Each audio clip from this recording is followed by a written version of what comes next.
بسم اللہ الرحمن الرحیم۔ ترجمہ: اللہ کے نام سے شروع جو نہایت مہربان رحمت والا ہے۔ والذین یؤمنون بما انزل الیک وما انزل من قبلک وبالآخرۃ هم یوقنون۔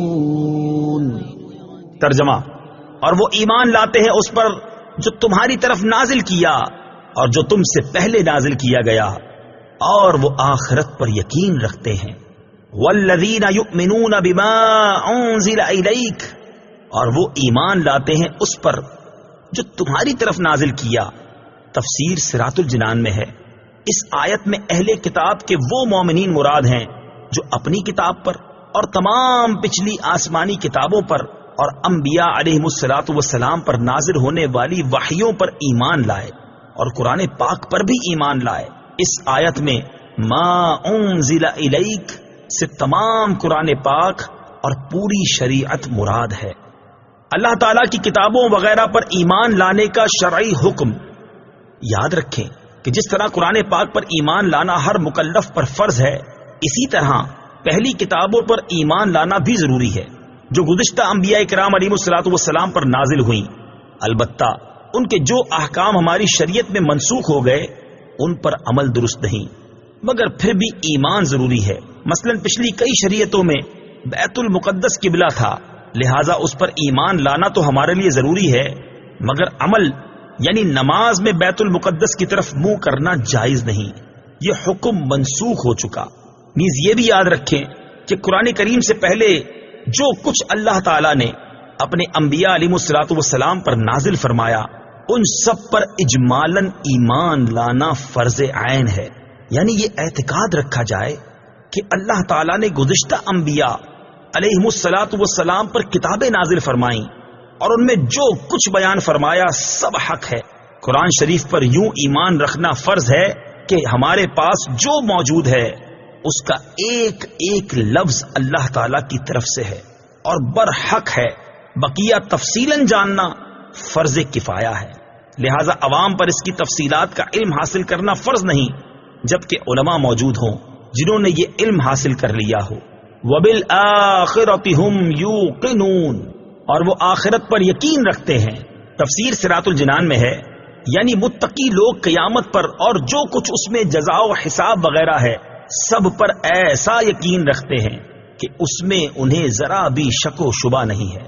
اس میں اس بات کی طرف بھی اشارہ ہے کہ یہودیوں اور عیسائیوں کا آخرت کے متعلق عقیدہ درست نہیں، کیونکہ ان میں سے ہر ایک کا یہ عقیدہ تھا کہ ان کے علاوہ کوئی جنت میں داخل نہیں ہوگا، جیسا کہ سورہ بقرہ آیت نمبر 111 میں ہے، اور خصوصاً یہودیوں کا عقیدہ تھا کہ ہم اگر جہنم میں گئے تو چند دن کے لیے ہی جائیں گے، اس کے بعد سیدھے جنت میں، جیسا کہ سورہ بقرہ آیت نمبر 80 میں ہے۔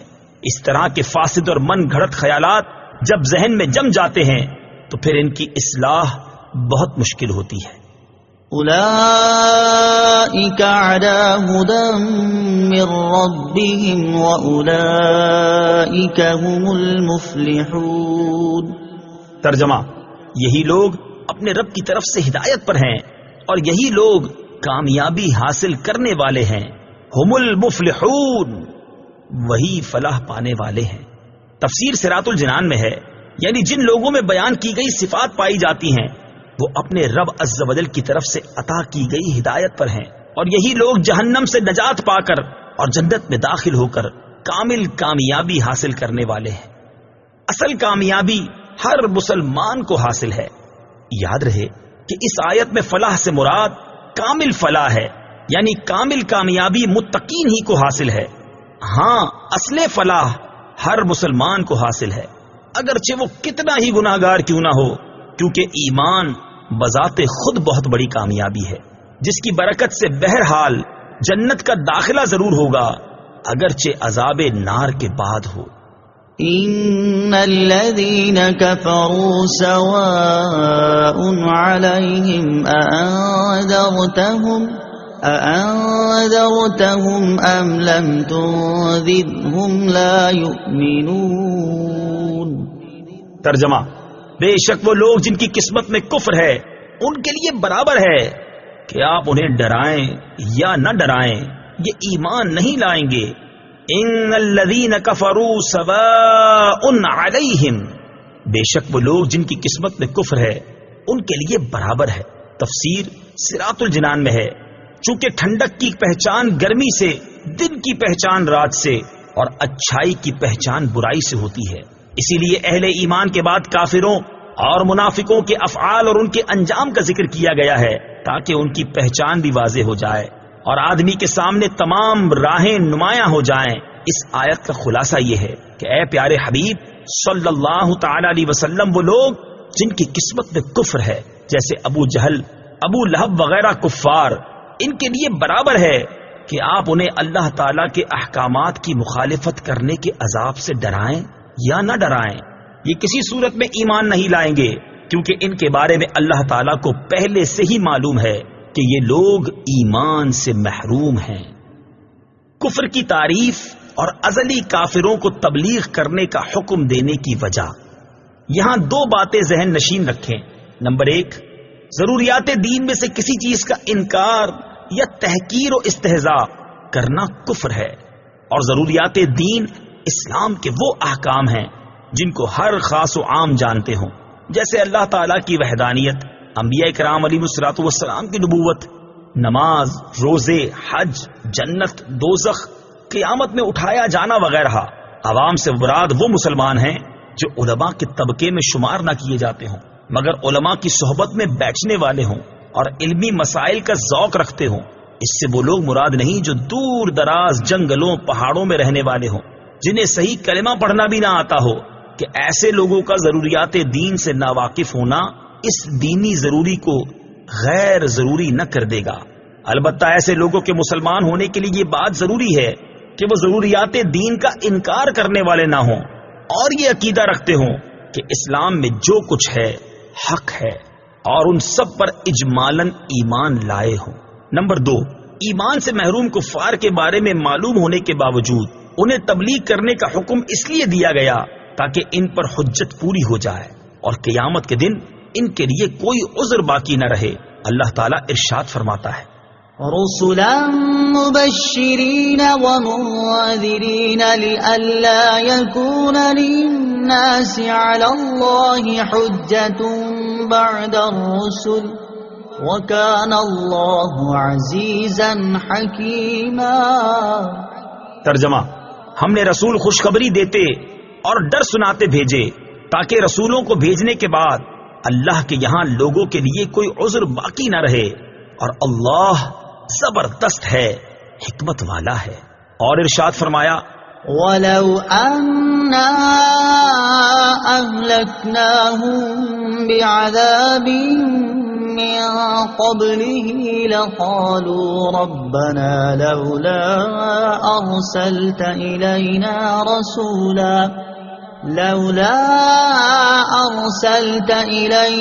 رَسُولًا فَنَتَّبِعَ آيَاتِكَ مِن قَبْلِ أَن نَّذِلَّ وَنَخْزَىٰ. ترجمہ: اور اگر ہم انہیں رسول کے آنے سے پہلے کسی عذاب سے ہلاک کر دیتے تو ضرور کہتے: اے ہمارے رب، تو نے ہماری طرف کوئی رسول کیوں نہ بھیجا کہ ہم ذلیل و رسوا ہونے سے پہلے تیری آیتوں کی پیروی کرتے. نیز انہیں تبلیغ کرنے سے ایک فائدہ یہ بھی حاصل ہوا کہ وہ اگرچہ ایمان نہیں لائے لیکن حضور پر نور صلی اللہ تعالی علیہ وسلم کو انہیں تبلیغ کرنے کا ثواب ضرور ملے گا. اور یہ بات ہر مبلغ کو پیش نظر رکھنی چاہیے کہ اس کا کام تبلیغ کرنا اور رضائے الہی پانا ہے، لوگوں کو سیدھی راہ پر لا کر ہی چھوڑنا نہیں.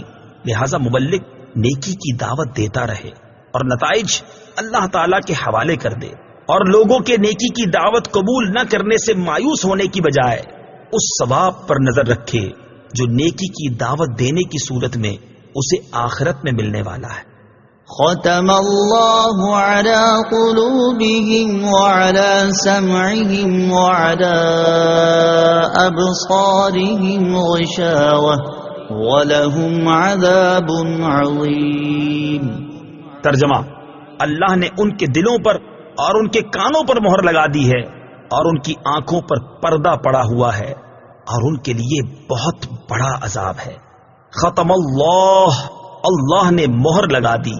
تفسیر صراط الجنان میں ہے، ارشاد فرمایا کہ ان کافروں کا ایمان سے محروم رہنے کا سبب یہ ہے کہ اللہ تعالیٰ نے ان کے دلوں اور کانوں پر مہر لگا دی ہے، جس کی بنا پر یہ حق سمجھ سکتے ہیں، نہ حق سن سکتے ہیں اور نہ ہی اس سے نفع اٹھا سکتے ہیں، اور ان کی آنکھوں پر پردہ پڑا ہوا ہے، جس کی وجہ سے یہ اللہ تعالیٰ کی آیات اور اس کی وحدانیت کے دلائل دیکھ نہیں سکتے، اور ان کے لیے آخرت میں بہت بڑا عذاب ہے۔ بعض کافر ایمان سے محروم کیوں رہے؟ یہاں یہ بات یاد رکھیں کہ جو کافر ایمان سے محروم رہے ان پر ہدایت کی راہیں شروع سے بند نہ تھیں، ورنہ تو وہ اس بات کا بہانہ بنا سکتے تھے، بلکہ اصل یہ ہے کہ ان کے کفر و عناد، سرکشی و بے دینی، حق کی مخالفت اور انبیاء کرام علیہ الصلوۃ والسلام سے عداوت کے انجام کے طور پر ان کے دلوں اور کانوں پر مہر لگی اور آنکھوں پر پردے پڑ گئے۔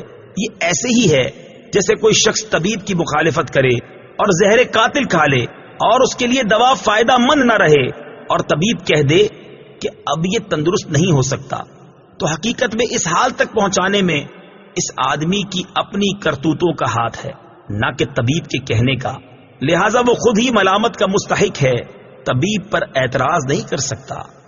وَمِنَ النَّاسِ مَن يَقُولُ آمَنَّا بِاللَّهِ وَبِالْيَوْمِ الْآخِرِ وَمَا هُمْ بِمُؤْمِنِينَ۔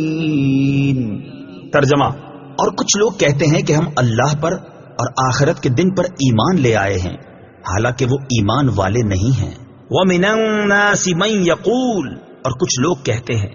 تفسیر صراط الجنان میں ہے، اس سے پہلی آیات میں مخلص ایمان والوں کا ذکر کیا گیا جن کا ظاہر و باطن درست اور سلامت تھا، پھر ان کافروں کا ذکر کیا گیا جو سرکشی اور عناد پر قائم تھے، اور اب یہاں سے لے کر آیت نمبر 20 تک منافقوں کا حال بیان کیا جا رہا ہے، جو کہ اندرون خانہ کافر تھے اور اپنے آپ کو مسلمان ظاہر کرتے تھے۔ اس آیت کا خلاصہ یہ ہے، کچھ لوگ اپنی زبانوں سے اس طرح کہتے ہیں کہ ہم اللہ تعالیٰ پر اور آخرت کے دن پر ایمان لے آئے ہیں، حالانکہ وہ ایمان لانے والے نہیں ہیں، کیونکہ ان کا ظاہر ان کے باطن کے خلاف ہے، بلکہ حقیقت یہ ہے کہ وہ منافق ہیں۔ اس آیت سے چند باتیں معلوم ہوئیں۔ نمبر 1، جب تک دل میں تصدیق نہ ہو اس وقت تک ظاہری اعمال مومن ہونے کے لیے کافی نہیں۔ نمبر 2، جو لوگ ایمان کا دعویٰ کرتے ہیں اور کفر کا اعتقاد رکھتے ہیں سب منافقین ہیں۔ نمبر 3، یہ اسلام اور مسلمانوں کے لیے کھلے کافروں سے زیادہ نقصان دہ ہیں۔ وَمِنَ النَّاسِ، اور کچھ لوگ، تفسیر صراط الجنان میں ہے، منافقوں کو کچھ لوگ کہنے میں اس بات کی طرف اشارہ ہے کہ یہ گروہ بہتر صفات اور انسانی کمالات سے ایسا عاری ہے کہ اس کا ذکر کسی وصف و خوبی کے ساتھ نہیں کیا جاتا، بلکہ یوں کہا جاتا ہے کہ کچھ لوگ ہیں۔ اسی لیے انبیاء کرام علیہ الصلوۃ والسلام کو محض انسان یا صرف بشر کے لفظ سے ذکر کرنے میں ان کے فضائل و کمالات کے انکار کا پہلو نکلتا ہے، لہٰذا اس سے اجتناب لازم ہے۔ اگر آپ قرآن پاک مطالعہ کریں تو معلوم ہوگا کہ انبیاء کرام علیہ الصلوۃ والسلام کو صرف بشر کے لفظ سے ذکر کرنا کفار کا طریقہ ہے، جبکہ مسلمان انبیاء کرام علیہ الصلوۃ والسلام کا تذکرہ عظمت و شان سے کرتے ہیں۔ يخادعون الله والذين آمنوا وما يخدعون إلا أنفسهم وما يشعرون۔ ترجمہ: یہ لوگ اللہ کو اور ایمان والوں کو فریب دینا چاہتے ہیں، حالانکہ یہ صرف اپنے آپ کو فریب دے رہے ہیں اور انہیں شعور نہیں۔ یخادعون اللہ، وہ اللہ کو دھوکہ دینا چاہتے ہیں۔ تفسیر صراط الجنان میں ہے، اللہ تعالیٰ اس سے پاک ہے کہ اسے کوئی دھوکہ دے سکے، وہ تمام پوشیدہ باتوں کا جاننے والا ہے۔ یہاں مراد یہ ہے کہ منافقوں کے طرز عمل سے یوں لگتا ہے کہ وہ خدا کو فریب دینا چاہتے ہیں، یا یہ کہ خدا کو فریب دینا یہی ہے کہ وہ رسول اللہ صلی اللہ تعالی علیہ وسلم کو دھوکہ دینا چاہتے ہیں، کیونکہ حضور پر نور صلی اللہ تعالی علیہ وسلم اللہ تعالیٰ کے نائب اور خلیفہ ہیں، اور انہیں دھوکہ دینے کی کوشش گویا خدا کو دھوکہ دینے کی طرح ہے، لیکن چونکہ اللہ تعالیٰ نے اپنے حبیب صلی اللہ تعالی علیہ وسلم کو منافقین کے اندرونی کفر پر مطلع فرمایا تو یوں ان بے دینوں کا فریب نہ خدا پر چلے، نہ رسول پر اور نہ مومنین پر، بلکہ در حقیقت وہ اپنی جانوں کو فریب دے رہے ہیں اور یہ ایسے غافل ہیں کہ انہیں اس چیز کا شعور ہی نہیں۔ ظاہر و باطن کا تضاد بہت بڑا عیب ہے۔ اس آیت سے معلوم ہوا کہ ظاہر و باطن کا تضاد بہت بڑا عیب ہے۔ یہ منافقت ایمان کے اندر ہو تو سب سے بدتر ہے، اور اگر عمل میں ہو تو ایمان میں منافقت سے تو کمتر ہے، لیکن فی نفس ہی سخت خبیث ہے۔ جس آدمی کے قول و فعل اور ظاہر و باطن میں تضاد ہوگا تو لوگوں کی نظر میں وہ سخت قابل نفرت ہوگا۔ ایمان میں منافقت مخصوص لوگوں میں پائی جاتی ہے، جبکہ عملی منافقت ہر سطح کے لوگوں میں پائی جا سکتی ہے۔ فی قلوبہم مرض فزادہم اللہ مرضا ولہم عذاب علیم بما كانوا یکذبون۔ ترجمہ: ان کے دلوں میں بیماری ہے تو اللہ نے ان کی بیماری میں اور اضافہ کر دیا، اور ان کے لیے ان کے جھوٹ بولنے کی وجہ سے دردناک عذاب ہے۔ فی قلوبہم مرض، ان کے دلوں میں بیماری ہے۔ تفسیر صراط الجنان میں ہے، اس آیت میں قلبی مرض سے مراد منافقوں کی منافقت اور حضور پرنور صلی اللہ تعالی علیہ وسلم سے بغض کی بیماری ہے۔ معلوم ہوا کہ بد عقیدگی روحانی زندگی کے لیے تباہ کن ہے، نیز حضور اقدس صلی اللہ تعالی علیہ وسلم کی عظمت و شان سے جلنے والا مریض القلب یعنی دل کا بیمار ہے۔ روحانی زندگی کے خطرناک امراض، جس طرح جسمانی امراض ہوتے ہیں اسی طرح کچھ باطنی امراض بھی ہوتے ہیں۔ جسمانی امراض ظاہری صحت و تندرستی کے لیے سخت نقصان دہ ہوتے ہیں، اور باطنی امراض ایمان اور روحانی زندگی کے لیے زہر قاتل ہیں۔ ان باطنی امراض میں سب سے بدتر تو عقیدے کی خرابی کا مرض ہے، اور اس کے علاوہ تکبر، حسد، کینہ اور ریاکاری وغیرہ بھی انتہائی برے مرض ہیں۔ ہر مسلمان کو چاہیے کہ باطنی امراض سے متعلق معلومات حاصل کر کے ان سے نجات حاصل کرنے کی کوشش کرے، اور اس کے لیے بطور خاص امام غزالی علیہ رحمت اللہ الوالی کی مشہور کتاب احیاء العلوم کی 3 جلد کا مطالعہ بہت مفید ہے۔ فزادہم اللہ مرضا، تو اللہ نے ان کی بیماری میں اور اضافہ کر دیا۔ تفسیر صراط الجنان میں ہے، مفسرین نے اس اضافے کی مختلف صورتیں بیان کی ہیں، ان میں سے 3 صورتیں عرض کرتا ہوں۔ نمبر 1، ریاست چھن جانے کی وجہ سے منافقوں کو بہت قلبی رنج پہنچا، اور وہ دن بدن حضور پرنور صلی اللہ تعالی علیہ وسلم کی ثابت قدمی اور غلبہ دیکھ کر حسد کی آگ میں جلنے لگے۔ تو جتنا نبی اکرم صلی اللہ تعالی علیہ وسلم کا غلبہ ہوتا گیا اور آپ صلی اللہ تعالی علیہ وسلم لوگوں میں مقبول ہوتے گئے، اتنا ہی اللہ تعالی نے منافقوں کے رنج و غم میں اضافہ کر دیا۔ نمبر 2، منافقوں کے دل کفر، بد عقیدگی اور نبی کریم صلی اللہ تعالی علیہ وسلم سے عداوت و دشمنی سے بھرے ہوئے تھے۔ اللہ تعالیٰ نے ان کی ان چیزوں میں اس طرح اضافہ کر دیا کہ ان کے دلوں پر مہر لگا دی تاکہ کوئی واعظ و نصیحت ان پر اثر انداز نہ ہو سکے۔ نمبر 3، جیسے جیسے شرعی احکام اور نزول وحی میں اضافہ ہوا اور مسلمانوں کی مدد و نصرت بڑھتی گئی، ویسے ویسے ان کا کفر بڑھتا گیا، بلکہ ان کا حال تو یہ تھا کہ کلمہ شہادت پڑھنا ان پر بہت دشوار تھا، اور اوپر سے عبادات میں اضافہ ہو گیا اور جرموں کی سزائیں بھی نازل ہو گئیں، جس کی وجہ سے یہ لوگ بہت بے چین ہو گئے۔ وَلَهُمْ عَذَابٌ أَلِيمٌ بِمَا كَانُوا يَكْذِبُونَ، اور ان کے لیے ان کے جھوٹ بولنے کی وجہ سے دردناک عذاب ہے، یعنی اللہ تعالیٰ اور آخرت پر ایمان لانے کا جھوٹا دعویٰ کرنے کی وجہ سے ان کے لیے جہنم کا دردناک عذاب ہے۔ جھوٹ بولنے کی وعید اور نہ بولنے کا ثواب۔ اس آیت سے معلوم ہوا کہ جھوٹ بولنا حرام ہے اور اس پر دردناک عذاب کی وعید ہے، لہٰذا ہر مسلمان کو چاہیے کہ وہ اس سے بچنے کی خوب کوشش کرے۔ مسلم شریف کی حدیث ہے، حضرت عبداللہ بن مسعود رضی اللہ تعالی عنہ سے مروی ہے، رسول اللہ صلی اللہ تعالی علیہ وسلم نے ارشاد فرمایا، سچائی کو اپنے اوپر لازم کر لو، کیونکہ سچائی نیکی کی طرف لے جاتی ہے اور نیکی جنت کا راستہ دکھاتی ہے۔ آدمی برابر سچ بولتا رہتا ہے اور سچ بولنے کی کوشش کرتا رہتا ہے، یہاں تک کہ وہ اللہ تعالی کے نزدیک صدیق لکھ دیا جاتا ہے۔ اور جھوٹ سے بچو، کیونکہ جھوٹ گناہ کی طرف لے جاتا ہے، اور گناہ جہنم کا راستہ دکھاتا ہے۔ اور آدمی برابر جھوٹ بولتا رہتا ہے اور جھوٹ بولنے کی کوشش کرتا ہے، یہاں تک کہ اللہ تعالیٰ کے نزدیک کذاب لکھ دیا جاتا ہے۔ ترمذی شریف کی حدیث ہے، حضرت انس رضی اللہ تعالیٰ عنہ سے روایت ہے، حضور اقدس صلی اللہ تعالیٰ علیہ وسلم نے ارشاد فرمایا، جو شخص جھوٹ بولنا چھوڑ دے اور وہ باطل ہے، یعنی جھوٹ چھوڑنے کی چیز ہی ہے، اس کے لیے جنت کے کنارے میں مقام